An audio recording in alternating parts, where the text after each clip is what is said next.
Hey guys, Animal Savvy here. Wanted to make a video about my iguanas and their husbandry, basically how I take care of them and what I've done over the years. Well, I wanted to start off with my first iguana right here. This guy I got from a small little, I think he was only about a month old when I got him. Red iguana, as you can see, Florida caught, and he's gotten big.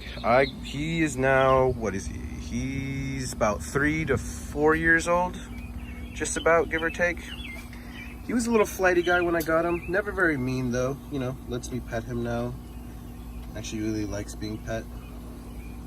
Never really had any problems with him.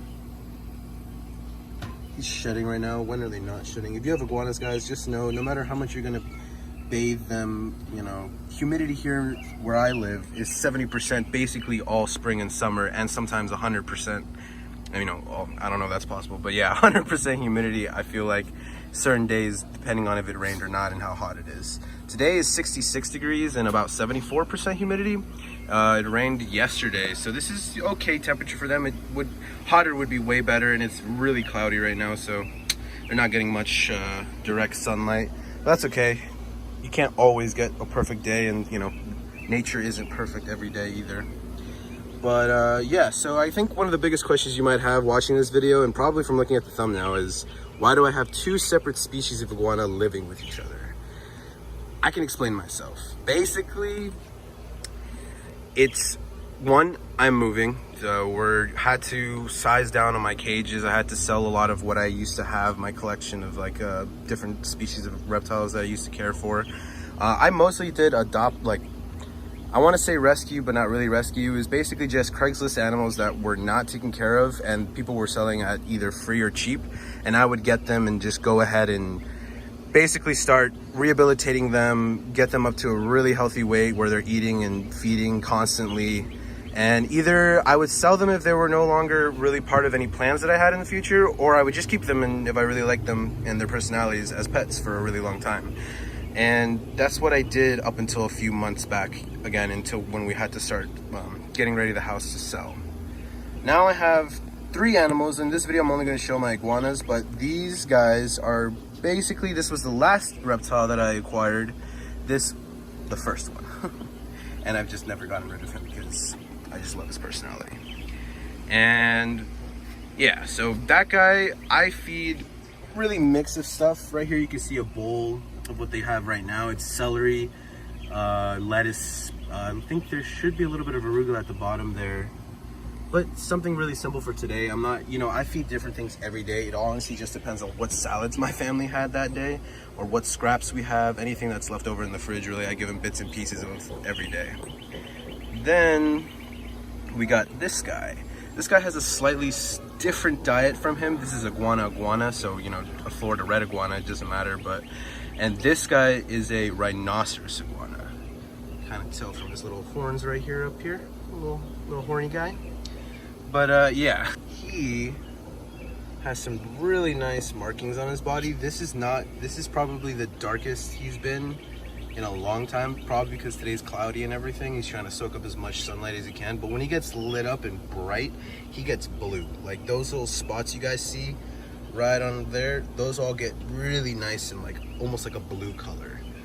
He has a lot of shedding. I don't want to say issues because, well, I guess you could call them issues, because the top of his head will shed off like that, and then the rest of his body will go and shed, and then the top of his head won't be unshed. It's like, I don't know, it just kind of doesn't match up with what he should be doing and just shedding it all at once. That's a little burn mark that he got when I first got him. Actually, he had it already. I didn't really notice it when he was small, but as he grew bigger, I was starting to notice it. And when the shedding, he was like already out of complete shed when I got him, but when he went into shed, it really showed. So whenever he's in shed, that just looks like that. But when he's out of shed, it's almost not visible. It's kind of hard to see or tell you right now, but basically, yeah, that's him. Rhinoceros iguana, and he eats basically the same thing that I feed him. The only difference would be that I feed him a much bigger variety of insects, and sometimes, you know what, I've only actually ever fed him a pinky or two, like, yeah, 2 times maybe. I don't really feed much protein right now, like animal protein, mostly insect protein, so dubia roaches, crickets. One time I got a big ass moth and I fed it to him. He attacked it. I almost didn't even have any chance to like film or anything. He just basically went for it and ate it. I don't know if that was the best idea, but that was 3 months ago and he's fine right now, so luckily nothing happened. I don't recommend feeding things that you catch or anything like that, though. That is not recommended, because it would have been just one mistake and he definitely would have not been a happy camper. But yeah, super chill guy. In the beginning when I got him, you know, flighty, just like any other reptile when they're young and everything like that, not really wanting to be touched or held. Now he kind of does this little perch thing that I realized these types of iguanas do, where he lifts his legs up, kind of stands in like, almost I want to say like in a dominant manner, but no, it's perfectly fine, not dominant at all from what I can see, and he really likes it. Now, how these guys live together. So these guys live together, probably not all year round, only during the times of really hot summer. They do really well together during the summer, but as soon as summer's over, kind of towards winter, fall, you know, time, they start fighting. So I have to separate him. He goes into like a 4 foot by 3 foot by 2 foot, I believe.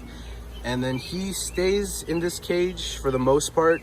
I used to have a double one of these connected, and that was my setup for a pretty long time. So the other part of how I got these guys set up, so they're definitely in a small cage. I would never recommend putting 2 of these iguanas inside of one cage this small. I think this is like a double ferret nation or something like that. Again, never recommend. I'm just right now in the process of moving. Had to take down a lot of cages, you know, saw a lot of animals. This is basically just a temporary setup for these like last couple months, and probably for like at least another month or two, until he will probably be going with my brother. And my brother wants to set up a really big cage for him, which was what was I planning? Which is what I was planning when I wanted to do this. But you know, their setup is basically a double ferret nation. They're outside on my back porch, and they have a little like overhang here so I can block them from you know, water and really hard thunderstorms that we get here. I don't want it to directly hit them or basically their cage, because then it gets very like moldy inside of here, or they can't dry off well enough, you know, since it's not that big of a cage and they don't have much to escape from. I do have this little box down here where they definitely, I change this out pretty often because, you know, like I said, again, it's pretty humid up here, and they, you know, they use it, they poop in it, they do all that kind of stuff. So I just change it out whenever I can, whenever I get different stuff. This stop is just to get Dorito box. But yeah, I would never recommend putting them together. You know, I've had them in this setup for a whole year. Only time I separated them was for, like I said, closer to fall, winter. Mostly because it was just not working out with them. They were fighting all the time during that time, so I had to quickly change that up. But then when we get back into the outside, they are completely fine. They haven't fought at all. They actually sleep together. I have a few pictures that I'll be able to show, and they hang out. They're totally fine. I let them out. I don't keep them in this cage every day, like all the time. I'll take them out usually once a day. If I have to miss a day because of rain or anything, I'll fix, you know, I'll work around that schedule. I'll usually bring the cage inside, or I'll bring them inside and let them wander around. They're really like, they really like wandering, basically. They're okay with my big dogs too and everything. Definitely, I'm looking into getting him a nice, actually I already have a cage big enough for him. I just need to get him a nice outside cage set up once I move permanently. And like I said, he will be going to my brother's house.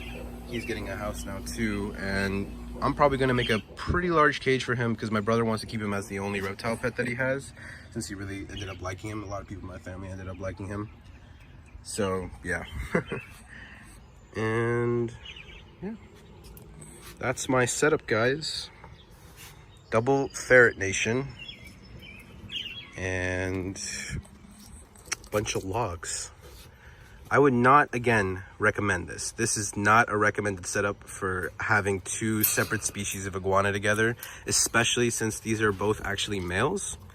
But as you can see right here, this is sort of what they end up doing. They'll step on each other every now and then, but for the most part I haven't had any injuries from this. Like, I always check toes, all their toes are there. I always check tips of tails, everything. I'm always like looking out and making sure nothing's happening. It's just you know, again, temporary, not recommended, never for something permanent. These guys are, this one's a juvenile, this one I would even consider a juvenile now that he's not even full grown. So again, don't keep these guys together regularly. If it works out for you, just make sure it works out all the time. Don't get comfortable with it. That's really what I can recommend. And yeah, thanks for tuning in.